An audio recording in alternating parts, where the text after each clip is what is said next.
मला लग्न करायचं त्याच्यासोबत. पण माझे घरचे राजी नाही तर. मग काय करायचं, विसरून जायचं काय एकमेकाला? नाही, मी घरच्यांच्या विरोधात जाऊन त्यांच्यासोबत लग्न करेन. तुझ्या जोडीनं गोडीनं हरपुनी देह. हो, मी घरच्यांच्या विरोधात जाऊन तुमच्यासोबत लग्न केलं. मला आयुष्यभर साथ देता ना. अरे आयुष्यभर साथ देण्यासाठी तुला घेऊन आलो. आयुष्यभर तुझी साथ सोडणार नाही. राईट. तिच्या बापाकडे तिला 50 लाख रुपये मागायला होते आणि काहीतरी धंदा करतो.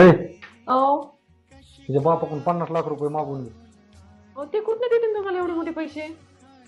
मग मी धंदा बिझनेस कसा करू? मोकार फिरू का असत? मला काय माहित नाही. 50 लाख रुपये मागून घे. अहो, त्यांच्या मनाविरुद्ध जाऊन मी तुमच्यासोबत लग्न केले. मग काय उपकार केलात का? उपकार उलट उलट उलट उलट बोलते का? मला काय माहित नाही. 50 लाख रुपये मागून घ्यायचे, नाहीतर मग तुला हिरी बारात फिकीन बांधून.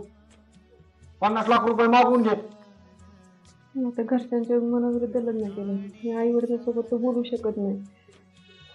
आता पर्याय तर मला जीव दिल्याशिवाय तर पर्यायच नाही.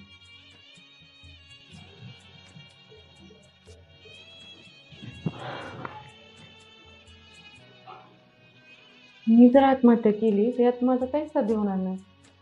अशा कित्येक मुली आहेत माझ्यासाठी, ज्या प्रेमाच्या जाळ्यात अडकतात, मार खातात आणि आपला जीव गमावतात. प्रत्येक मुलीने प्रेमात पडताना आहे ना, विचार करून प्रेमात पडलं पाहिजे. आणि असल्या नाही ना, कायद्यानुसार धडा शिकवला पाहिजे. आता शेवटचा पर्याय मला फक्त आई वडिलांकडे जाणे आणि त्यांची माफी मागणे. चालली नाही माझ्या आई वडिलांच्या घरी.